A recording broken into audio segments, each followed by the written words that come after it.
बातमी आहे राज्यातील पावसासंदर्भातली। राज्यातील शेतकऱ्यांसाठी ही महत्त्वाची बातमी समोर आली। मिळालेल्या माहितीनुसार महाराष्ट्रातील हवामान पुन्हा एकदा खराब होणार आहे। राज्यात पुन्हा एकदा अवकाळी पावसासाठी पोषक परिस्थिती तयार होत असल्याचा अंदाज समोर आलाय। पंजाबरावांनी महाराष्ट्रात 21 डिसेंबर पासून पुन्हा एकदा अवकाळी पावसाची शक्यता वर्तवलेली आहे। बातमी सविस्तर पाहूया। त्याआधी तुम्ही HPN मराठी न्यूज चॅनल पहिल्यांदाच पाहत असाल आणि अजूनही चॅनलला सबस्क्राइब केलं नसेल तर नक्की सबस्क्राइब करा, जेणेकरून आमचे अपडेट्स लवकरात लवकर तुमच्यापर्यंत पोहोचतील।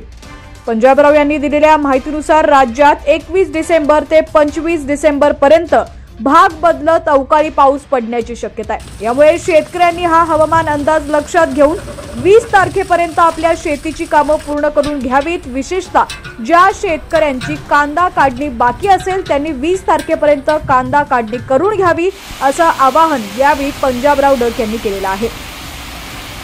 पंजाबराव डक यांनी वर्तवलेल्या सुधारित हवामान अंदाजानुसार 21 डिसेंबर ते 26 डिसेंबर दरम्यान मुंबई, पुणे, उत्तर महाराष्ट्र, मराठवाडा सहित राज्यातील अनेक भागात अवकाळी पाऊस पडणार आहे। या काळात राज्यातील अनेक भागांमध्ये जोरदार पाऊस पडण्याची शक्यता आहे। सर्वत्र पडणार नाही, पण भाग बदलत जोरदार पाऊस पडणार असा अंदाज पंजाबराव यांनी दिलाय।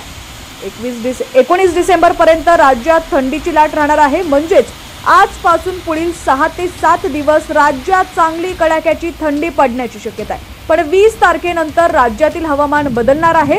20 तारखेला राज्यातील अनेक भागांमध्ये ढगाळ हवामान पाहायला मिळणार आहे। यानंतर 21 डिसेंबर रोजी राज्यात अवकाळी पावसाला सुरुवात होणार अशी शक्यता आहे। 21 तारखेला अवकाळी पाऊस सुरू झाला की थेट 26 पर्यंत राज्यात अवकाळी पाऊस सुरू राहणार असा अंदाज आहे। त्यामुळे या काळात राज्यातील शेतकऱ्यांनी आपल्या शेती पिकांची विशेष काळजी घ्यावी असा सल्ला यावेळी जाणकार लोकांनी दिलाय। एवढंच नाही तर 17 ते 19 डिसेंबर दरम्यान तिरुपतीकडे ही मुसळधार पावसाची शक्यता आहे। त्यामुळे जे लोक तिरुपतीला दर्शनासाठी जाणार असतील त्यांनीही या काळात विशेष सावध राहावं असा सल्ला यावेळी पंजाबरावांनी दिलाय। शक्यतो या काळात तिरुपती दर्शनाला जाण्याचा प्लॅन करूच नये, पण जर प्लॅन झाला असेल तर पावसाचा अंदाज घेऊन आपली काळजी घ्यावी असं आवाहन यावेळी पंजाबराव डक यांनी केलेलं आहे।